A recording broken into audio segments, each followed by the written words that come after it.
믿음에 대해서 우리가 살펴보고 있습니다. 첫째 주에는 믿음의 종류에 대해서 같이 말씀으로 나눠봤고요. 두 번째는 믿음의 또 다른 이름이라는 제목을 가지고 순종에 대해서 알아봤습니다. 어떻게 믿음을 우리가 알 수 있나? 순종을 보면 믿음을 알 수 있다. 믿음의 또 다른 이름이 순종이더라. 지난주에는 믿음의 또 다른 이름으로서 우리가 감사에 대해서 배웠습니다. 믿음이 어떤 형태로 행동과 표현과 고백으로 이어지던가 감사를 보면 그의 믿음을 알 수 있다. 이렇게 우리가 같이 말씀을 나눴습니다. 오늘은 사랑을 보면 그 사람의 마음에 있어서 사랑을 보면 믿음을 알 수 있다. 그 믿음의 또 다른 이름으로서의 사랑에 대해서 같이 살펴보고 싶습니다. 마지막 한 편은 기쁨인데요. 기쁨을 보면 그 사람의 믿음을 볼 수 있다. 이건데 우리가 조금 있다가 보게 될 것 같고요.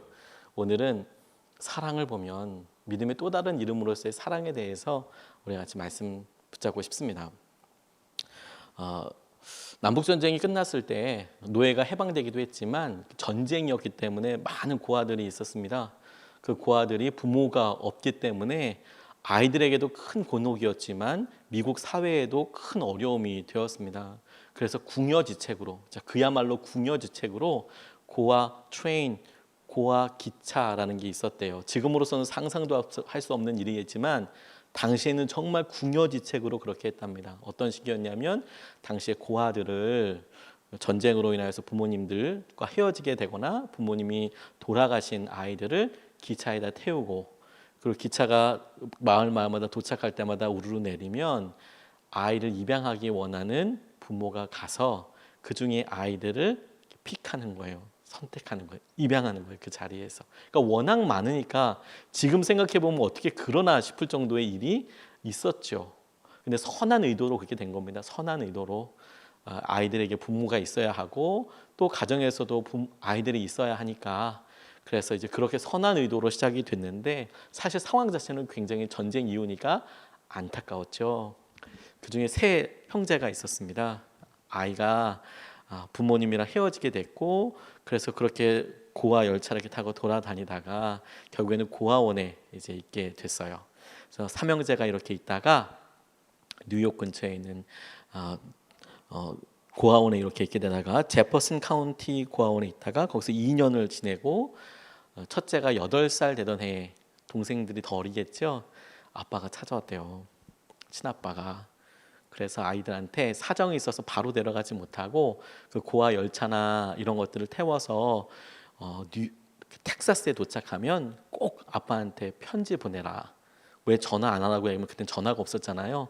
꼭 편지 보내라. 아빠가 바로 달려갈 거야. 그래서 봉투에다가 아버지 이렇게 주소 적어서, 핑크색 봉투에다가 주소 적어서 신신당부하고 새 아이들한테, 다음에 이제 기차를 태워서, 아이들은 공짜로 갈 수 있으니까요. 기차를 태워서 그렇게 보내달라고. 그리고 생부가 이제 가서 기다리는 거예요.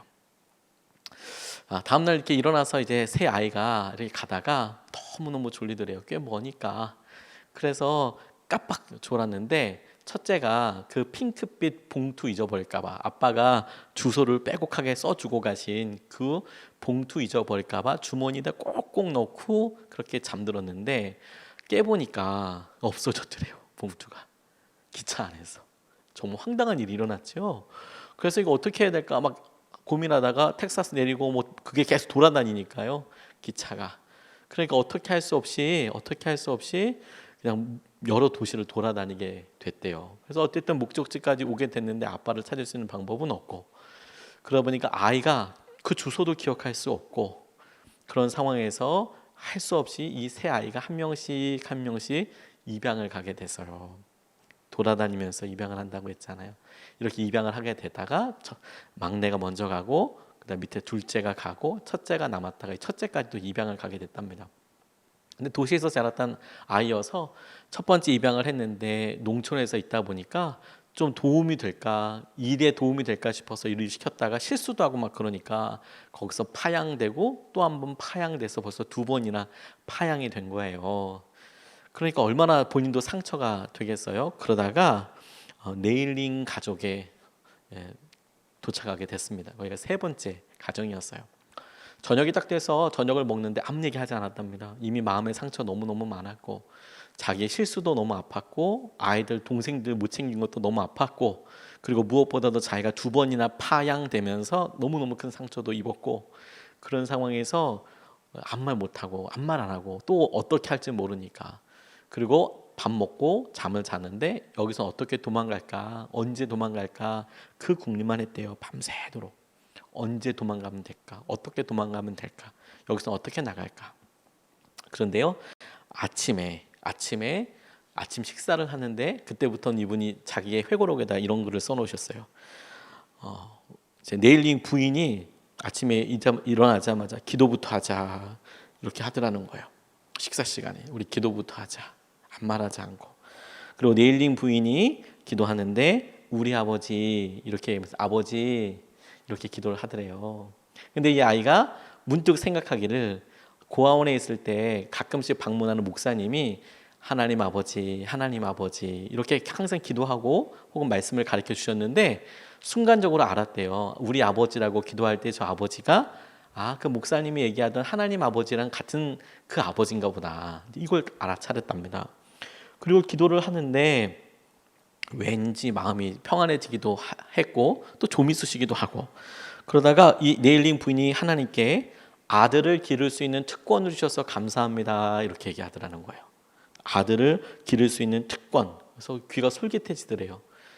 부인이 자기를 기를 특권이라고 이야기하니까 그러니까 조금 더 편안한 느낌이 들더랍니다. 그리고 계속 그렇게 기도하고 있는데 마지막에 이분 이렇게 기도하더래요. 우리 부부가 아들을 기르는데 바른 결정을 내릴 수 있게 또 아들도 바른 결정을 내릴 수 있게 도와주세요 이렇게 기도를 하더라는 거예요. 그리고 예수님의 이름으로 기도하라 아멘 이렇게 끝난 거죠.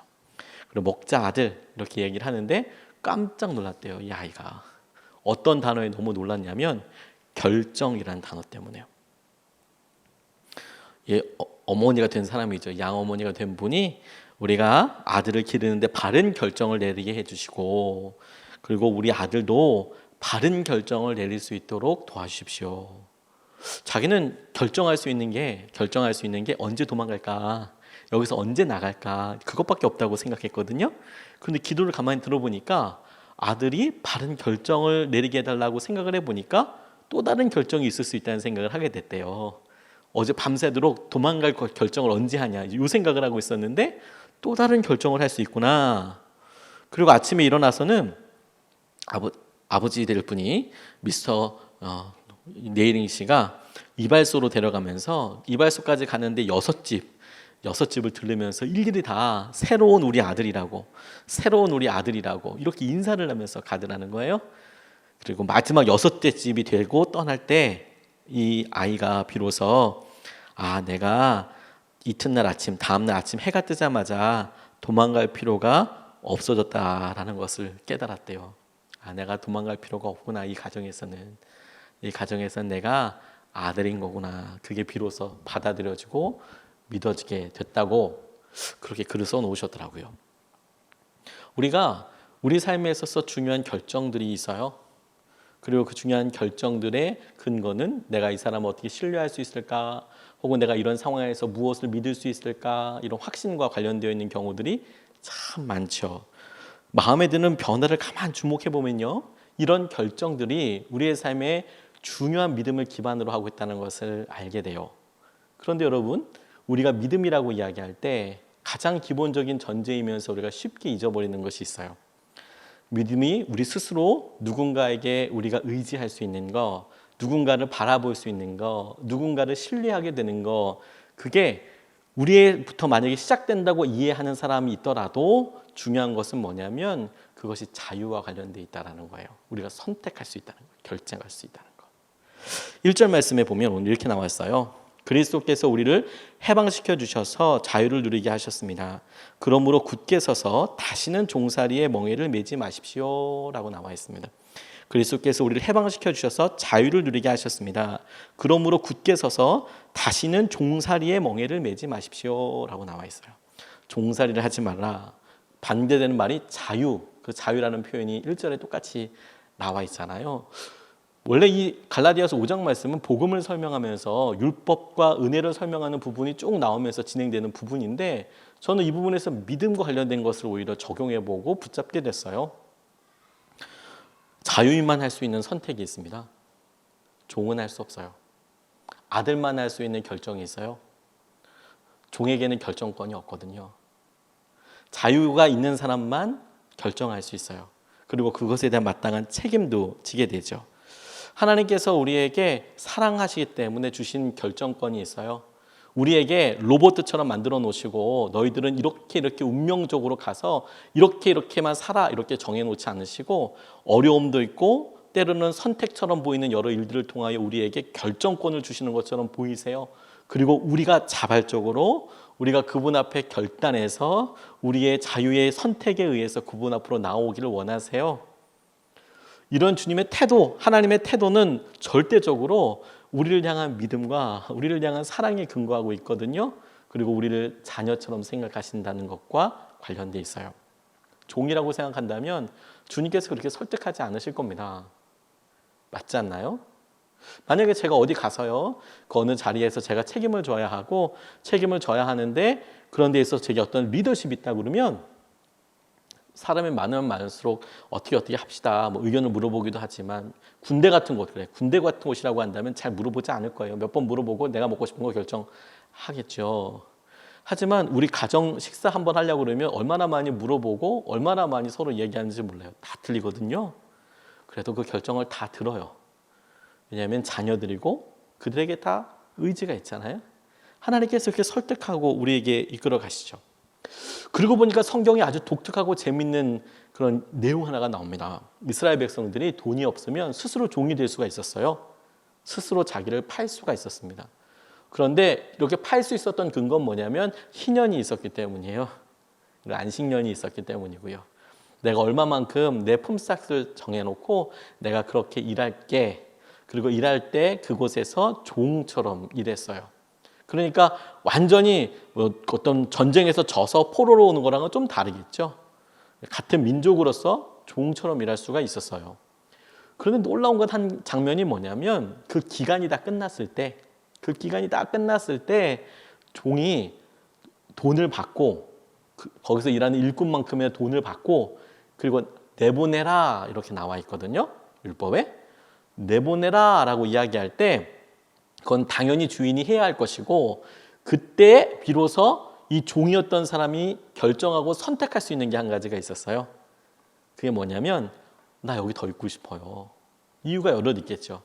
나를 주인으로 대해줬던 내 주인이었던 사람이 나 너무 마음에 들고 내가 여기 있다고 해서 힘들지 않을 것 같아요. 그래서 나 평생 여기에 종이 될 거예요.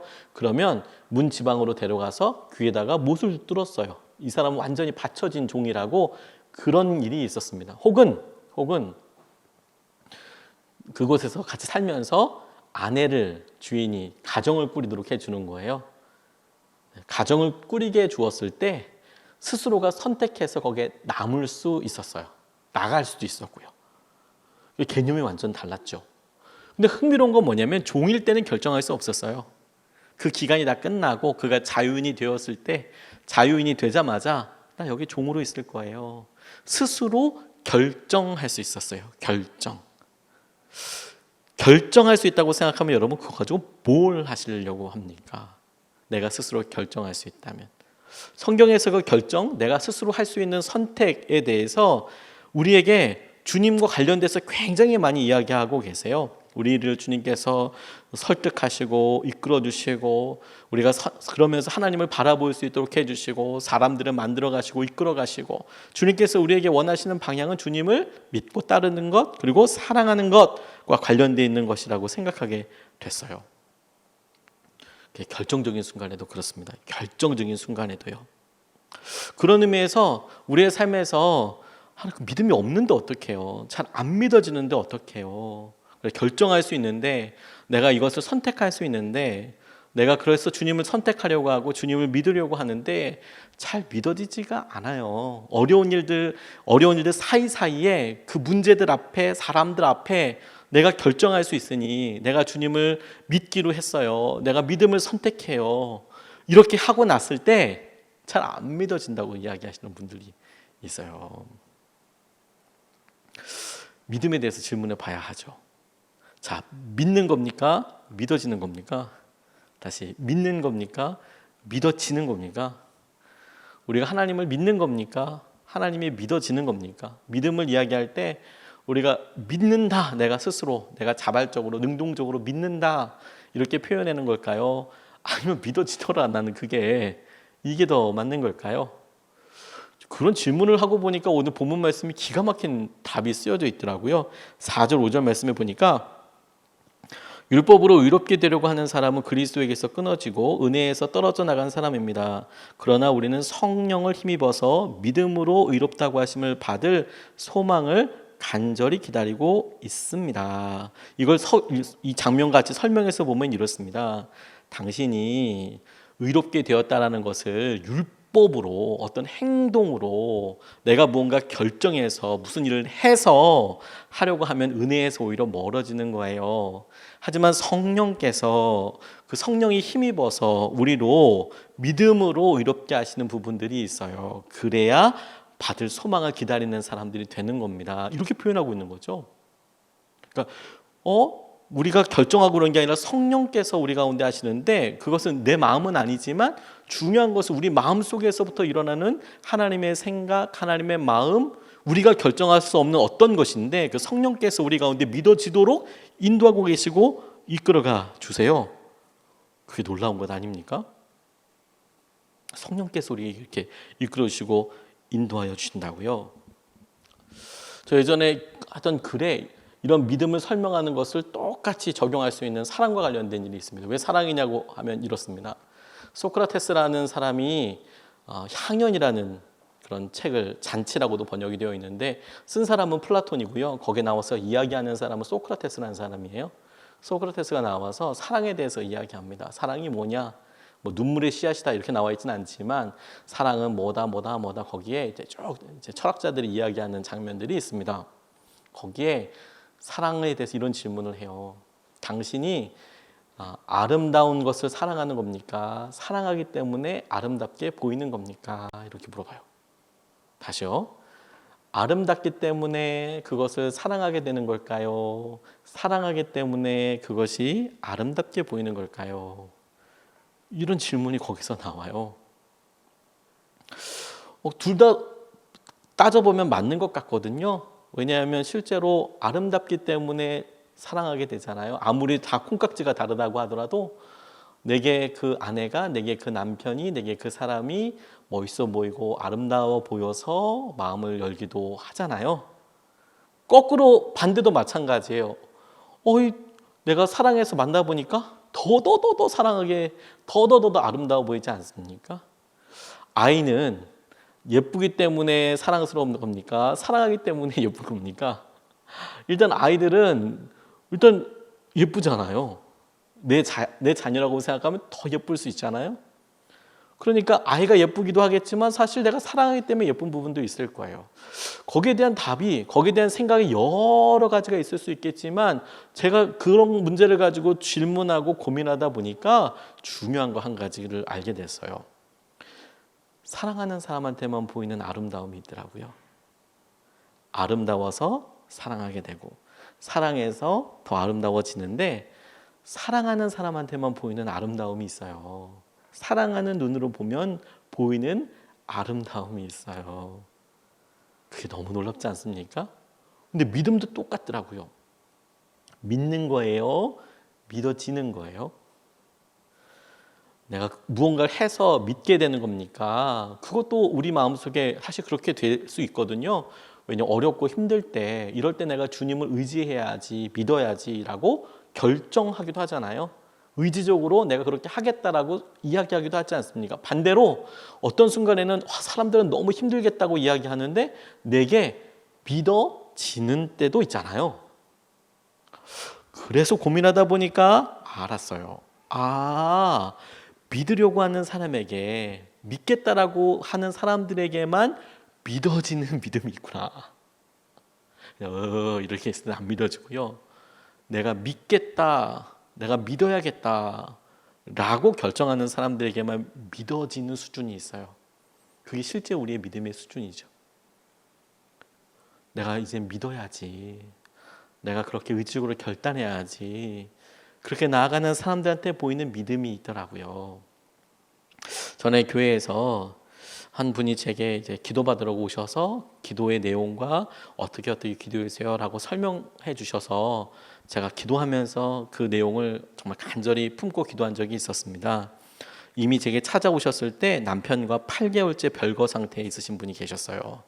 이미 8개월 마음의 정리가 다 됐대요. 이 자매분이 8개월 동안 다 이제 보니까, 그리고 자녀들 다 키우고 보니까 아이들이 어렸지만 그래도 내가 어떻게든 살아봐야겠다 이런 생각도 들고, 또 8개월이 지나면서 얘기를 보니까 이제 남편이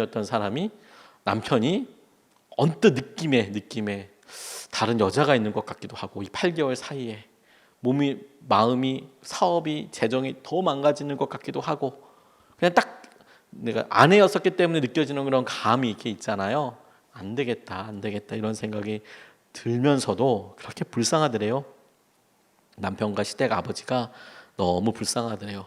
마음은 정리됐지만 복음을 전해야겠다는 생각은 이렇게 있더라고. 이렇게 마음에 있었대요. 그래도 이미 마음이 이렇게 빚도 그렇고 어떻게 해결할 수가 없는 상황이 됐는데, 그런데 첫째가 부모님이 갑작스럽게 별거하게 되니까 한 8개월 정도 시간이 지나고 나니까 애가 말을 잘 못하는 거예요. 애가 충격으로 인하여서. 그래서 언어 치료도 받게 되고 놀이 치료도 받게 되고, 그런데 이제 그때 그 해에 이 아이가 유치원을 졸업했는데, 졸업하면서 바다가 보고 싶다고 그랬대요. 바다가. 그래서 본인이 이제 둘 아이 데리고 바다 데려가기 힘드니까 너 아빠한테 얘기해봐라. 어찌됐건 간에 아빠는 아빠니까 아빠한테 얘기해봐라. 그래서 아빠한테 전화를 해주고, 애가 아빠 나 바다 가고 싶어. 그랬더니 웬일인지 그 아빠가 그렇게 하마라고 이야기했다는 거예요. 그리고 속초를 가기로 했대요. 속초를 가기로 했는데 속초까지 가다 보니까 1박 2일을 하게 됐어요. 아이들이랑 같이. 오랜만에 아이들도 아빠를 만나니까. 상황은 잘 이해가 가시죠? 그런데 문제는 뭐냐면요, 그렇게 1박 2일 가는데 애들은 거기 어떻게 가요? 엄마 따라가야 되잖아요. 밤에 잘 때 오랫동안 같이 안 있었던 아빠가 애들을 어떻게 재워요? 그거 엄마가 재워야 하잖아요. 그러니까 엄마도 같이 따라가야 하는데 어떻게 하면 좋겠어요? 어쩌란 뜻일까요? 하나님께서 이걸 놓고 기도해 주세요 라고 제게 와서 기도 부탁을 하시더라고요. 뭘 어떻게 하면 어떡해요? 하나님께서 여러 상황과 보게 하여 주시는 것들이 있죠. 그런데 가만 보니까요, 이분이 너무 힘들다, 어렵다. 그런데 내가 주님께서 뜻하고 인도하실 것을 믿는다. 주님이 나를 인도하셔. 주님이 나와 함께 하셔. 내가 그것을 믿겠다라고 결정하니까 보여지게 되는, 믿어지는 영역들이 있더라고요. 내가 실패하지 않겠구나. 부부 사이도 마찬가지던데요. 믿음도. 그렇게 재정적으로나 또는 거짓말한다고 느껴질 때나 이럴 때 신뢰의 문제가 많이 갔는데, 그런데 이게 어떻게 도대체 해결될 거냐, 어떻게 도대체 이것을 잡을 거냐, 회복할 거냐라고 보니까 처음부터 다 믿어지는 것은 아닌데요. 일단 믿겠다고 결정하고 나니까 확 믿어지는 데가 있더라고요. 그렇지. 그래. 그리고 처음서부터 믿어지는 영역들도 있지만 두 가지가 어느 것 중에 하나가 아니라 양쪽으로 다 결정이 되게 되더라고요. 그래서요. 어느 날 여러분, 우리가 너무 힘들다고 생각이 드는 거예요. 내가 예배나 이런 것들 통해서 내 믿음이 정상인가? 그럴 때 내가 믿음이 이게 정상인가? 라고 이야기할 때, 믿어지게 되는 것은 내가 어떻게 점검하고 내 마음은 어떻게 보지? 라고 이야기할 때 본문이 이렇게 인도하고 있어요. 6절 말씀에 그리스도 예수 안에서 할례를 받거나 안 받는 것이 문제가 되는 것이 아닙니다. 할례를 받을 경우에는 율법을 지키는 거고, 안 받는 것은 은혜로 받지 않아도 된다고 생각하는 것이겠죠. 그게 문제가 되는 것이 아닙니다. 가장 중요한 것은 믿음이 사랑을 통하여 일하는 것입니다 라고 나와 있는 거예요. 믿음이 사랑을 통하여 일하는 것입니다. 믿음이 어떻게 일한다고요? 사랑을 통하여 일하게 된다고요. 그게 제일 중요하다고요. 율법과 은혜를 설명할 때도 그랬지만 저는 믿음을 설명할 때도 이게 너무 중요하겠다고 생각하게 됐어요. 우리가 어느 순간에 믿음을 점검해요. 내가 믿음으로 결정을 하려고 하는데 내가 그래, 믿는 사람만 결정할 수 있지. 그래, 자유인만 결정할 수 있지. 내가 주님을 믿기로 결정을 하는데 내가 보기에 이 믿음의 수준과 이 결정들을 어떻게 점검하냐. 그러면 이 믿음을 사랑으로 비춰보면 알아요. 내가 지금 사랑 때문에 이 일을 하고 있는가. 다시 말해서 믿으려고 하지 말고 사랑하려고 한번 해봐라. 그러면 알게 될 거라는 거예요. 예를 들어 볼게요. 예배를 드려요. 예배를 드리는데 예배에 대한 우리의 믿음을 점검하는 거죠. 내가 지금 이거 믿음으로 신령과 진정으로 예배 드린다고 했는데 이거 믿음으로 제대로 예배 드리는 거야 이거 지금. 내가 이렇게 하는데 이게 내가 이 믿음이 있는 거야 없는 거야 이런 행동이. 그럴 때는 믿음을 점검하지 말고 예배에 믿음이 있나 생각하지 말고 내가 이 예배를 드리는데 하나님을 사랑해서 하는 거야 지금. 이렇게 질문해야 한다고요. 믿음이 사랑을 통하여 일하는 거니까. 믿음이 사랑을 통하여 일하는 거니까 내가 지금 믿음이 있는지 없는지 헷갈려요. 잘 믿어지는 것 같기도 하고 아닌 것 같기도 하고 문제에서 무조건 믿자고 보니까 믿을 것도 없는 것 같고 잘 되고 있는지 잘 모르겠거든. 사랑 때문에 하고 있는 건가. 헌신에 대해서도 똑같이 질문할 수 있어요. 어느 순간에 헌신하고 내가 어떤 봉사하고 이런 게 힘들어졌어요. 믿음이 없는 거 아니야. 그건 믿음이 있고 없고에 대해서 여러 상황이 있기 때문에 잘 몰라요. 그럴 땐 이렇게 질문해 봐야 돼요. 내가 못할 수도 있고 할 수도 있겠지만 그래서 난 지금 주님을 사랑하고 있는 거야? 여전히 내 마음이? 내가 주위에 있는 여러 형제자매들을 정말 사랑하고 있는 거야? 그러면 알 수 있다고. 이게 지금 믿음 때문에 하고 있는 건지 아닌 건지 알 수 있더라고요. 여러분 이제 어른들이시잖아요. 그래서 사랑에는 두근두근 거리는 것만 있는 게 아닌 거 아시죠? 책임도 있어요. 사랑하기 때문에 져야 될 책임도 있어요. 하지 말아야 될 것도 있고 해야 될 것도 있어요. 하지 말아야 될 것도 수없이 많고요. 해야 될 것도 수없이 많지만 그 사랑해서 하게 해야 될 수없이 많은 일들은 해도 티도 안 나요. 그런 일들이 많아요. 근데 그게 다 포함돼서 다 사랑이라고 이야기하죠. 마음이 두근두근 뛰었을 때 그 모습을 사랑이라고 사랑에 들어가는 첫 번째 단계라고 이야기할 수 있어도 그 모습 자체를 사랑이라고 이야기하지는 않죠. 이제는 사랑의 모습 중에 하나일 수는 있어도요. 그러니까 스스로 의미를 부여할 수 있어요. 이제 그래서 사랑하기 때문에 하는가, 믿음을 놓고 이야기할 때 내가 하나님을 향한 믿음이 변함없는가, 그게 헷갈리거든. 내가 하나님을 여전히 사랑하기 때문에 이런 일들을 하고 있는가, 이렇게 질문해 보면 내 믿음의 현주소가 팍 보이게 됩니다. 형편은 다시 한번 형편은 바뀔 수 있어요. 형편은 바뀔 수 있고 상황도 바뀔 수 있어요. 그리고 상황에 따라서 우리가 마땅히 처해야 그런 상황에 있기 때문에 행동이 변할 수도 있을 것 같아요. 자, 그렇게 보이는 걸로 우리가 믿기 때문에 그거 했습니다. 믿기 때문에 이만큼 헌신했고, 믿기 때문에 이만큼 헌금했고, 믿기 때문에 하나님 이렇게 시간을 냈습니다. 지금은 그걸 못합니다. 내가 믿음이 없습니까? 이렇게 질문할 게 아니라 하나님 그때도 그렇게 믿어서 했지만 여전히 내가 그렇게 주님을 사랑합니다. 그럴 때 주님께서는 그것을 믿음으로 봐주신다라는 거예요. 믿음으로. 믿음으로 하는 대부분의 것들을 사랑하기 때문에 하는 것인지 질문해 보세요. 내가 주위에 있는 사람들과도 내가 이 사람 믿고 있는가 이렇게 질문하면 안 믿는 것 같다 이렇게 생각할 때 그럼 내가 이 사람을 사랑하는가 이렇게 질문해 보면 명확하다니까요. 자녀들이요. 어떤 때는 참 속상하게 할 때도 있어요. 참 자녀이기 때문에 애매하긴 하지만 믿어야 되나 이렇게 고민하게 될 때 나도 간단합니다. 내가 사랑해야 되나 이렇게 질문해 보면 그러면 답이 뭐 고민할 필요도 없어요. 당연히 사랑해야죠. 뭐 사랑하면 안 믿을 거예요? 사랑은 하지만 넌 믿진 않아. 이렇게 되는 건가요? 그런 건 없잖아요. 주님도 마찬가지예요. 내가 하나님을 믿어야 한다라고 이야기할 때 내 마음의 중심을 그럼 내가 하나님을 사랑하는가 그걸 점검해 보면 알게 된다. 사랑하면 거짓처럼 보여도 신뢰할 수 있습니다. 내가 사랑하고 있으면 거짓처럼 보여도 속아줄 수도 있어요. 믿어줄 수 있어요. 무한 기회 줍니다. 기회를 무한대로 줘요. 무한 기회를 걔한테 줘요. 종교개혁 신학자 중에서 카스파 올레비아누스라는 사람이 있는데요. 세상을 떠나기 전에 이분이 아주 노년까지 오래 살다 보니까 육신이 아주 노쇠해지셨어요. 그래서 마음만은 예수님을 향한 사랑으로, 하나님을 향한 사랑으로 확신이 있었는데 육체의 모든 감각이 무뎌지기 시작했대요. 나이가 이제 연루해지시니까. 그러니까 이제 청력이 처음에는 이제 사라지시고, 그 다음에는 후각도 사라지게 되더래요. 냄새 못 먹고, 그 다음에 이제 시력도 사라지게 되더래요. 점점 오랫동안 이제 연세가 많이 드시고 힘드시니까 뭐 자연적인 거죠. 어떻게 귀가 안 들리고 냄새가 안 되고 눈이 점점 이제 멀어지게 되더래요. 그래서 말하는 것도 느끼는 것도 힘들다. 그런데 이분이 이렇게 이야기하셨어요. 그러나 하나님의 온유한 사랑은 지금도 여전히 나와 함께한다. 그리고 그 사랑은 절대로 내 곁을 떠나지 않을 것이다.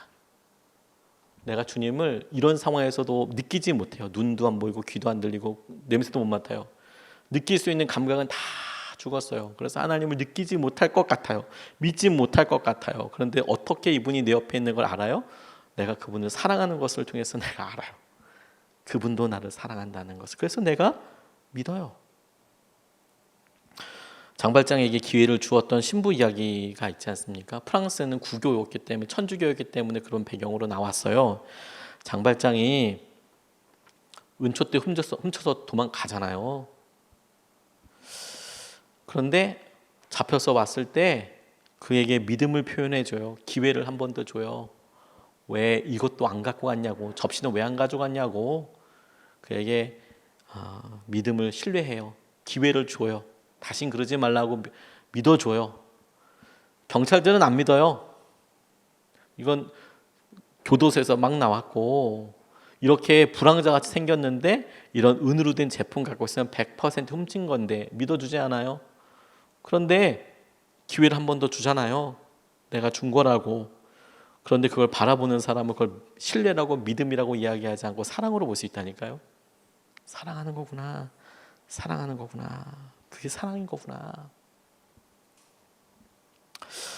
그 옛날 영화 중에서 시라노 연애 조작단이라는 한국 영화가 있습니다. 그 뭐 연애를 조작해 주는 거예요. 그래서 첫사랑에 빠지는 장면을 연출해 준다든지 그런 뭐 멘트를 하게끔 이렇게 해주는 그 영화니까 가능한 건데요. 어느 한 남자가 거기 여주인공을 너무너무 사랑하게 돼요. 그런데 그 여자에게 마음을 고백할 수 있을 것 같지 않으니까 이런 대행업체를 아웃소싱을 줘서 그 여자를 만날 때 어떻게 말해야 할지, 어디서 만나야 될지, 어떤 선물을 해야 될지 이런 걸 코칭을 다 받아요. 그런데 안쓰럽게도 다 어긋나는 거예요. 다 어긋나는 거예요. 근데 마지막에 이 사람이 이런 이야기해요. 믿음, 소망, 사랑 중에 그 중에 제일은 사랑이라. 한때 저는 그 말을 이해 못했었습니다. 저는 그 중에 믿음이 제일이라고 생각했었죠. 믿어야 당신과 결혼할 수 있고, 내가 너를 믿을 수 있어야 마음을 더 열 수 있고, 내가 너를 믿을 수 있어야 이 다음 관계를 더 진전시킬 수 있을 것 같아. 그런데 이분이 믿어서 사랑하는 것이 아니라 사랑해서 믿는다는 것을, 그냥 조금만 더 사랑하면 다 해결될 문제인데, 조금만 더 사랑하면 다 해결될 문제인데 왜 행복한 순간은 그때 알아채지 못했을까요? 같이 했던 시간들이 얼마나 소중했는지 이제 깨닫습니다. 마지막에 자기 말로 이제 그런 이야기를 하면서 해피엔딩으로 넘어가더라고요. 저는 그 대사가 너무너무 마음에 들었어요. 우리가 신뢰하고 신뢰에 대한 믿음, 하나님에 대한 여러 믿음에 대한 생각들, 내가 뜨거웠을 때 고백했던 그 믿음의 고백이 지금도 여전한가? 내 믿음을 그러면 지금은 어떻게 평가하고 어떻게 이야기해야 하지? 그런 생각이 들 땐 내 믿음을 점검해야 해요. 믿음을. 사랑을 점검해요. 사랑. 고린도전서 13장 7절 말씀에 이렇게 나와 있습니다. 고린도전서 13장 7절 말씀에 사랑은 모든 것을 덮어주며 모든 것을 믿으며, 사랑은 모든 것을 덮어주며 모든 것을 믿으며 모든 것을 바라며 모든 것을 견딥니다. 사랑은 모든 것을 믿습니다. 사랑은 모든 것을 믿습니다. 사랑 부족할 때요, 믿음이 부족하다고 여겨질 때 사랑을 점검해 보세요. 왜냐하면 그 사람을 향한 사랑과 그 사람을 향한 마음의 중심은 그 사람을 향한 신뢰와 그 사람을 향한 믿음을 나타낼 수 있기 때문이라고 믿습니다. 오늘 우리 말씀 붙잡고 같이 기도하겠습니다. 오늘 믿음에 대해서 우리가 같이 배우고 있어요. 같이 말씀을 묵상했습니다. 우리가 주님을 믿는다라고 이야기할 때 이 믿음이 참 우리의 수준과 상황에 따라서 참 다르게 보입니다. 예수 그리스도를 믿느냐? 아멘. 당신 구원 받았습니까? 아멘. 이렇게 믿음을 고백하고 나서 정작 우리의 삶에 실제로 닥치는 문제들은 우리 앞에 소소하지만 정말 마음에 신경이 바짝바짝 새겨지는 일들이 많거든요. 당장 전화를 통해서도 우리의 마음을 확 드러나게 하고요. 재정도 그렇고요, 자녀도 그렇고요, 직장 생활도 말로 할 수 없습니다. 우리 자신의 진로도 힘듭니다. 그러다 보니까 하나님, 내게 지금 믿음이 있는 건가요, 없는 건가요? 내가 이 일에 믿음을 쓴다는 것은 도대체 어떻게 하는 겁니까? 이런 고민을 가지고 해요. 네? 사랑하는 거예요. 사랑하는 거. 내가 주님을 더 사랑하면 되는 거군요. 내가 남편을, 아내를 더 사랑하면 되는군요. 내가 그게 믿음을 쓰는 거군요.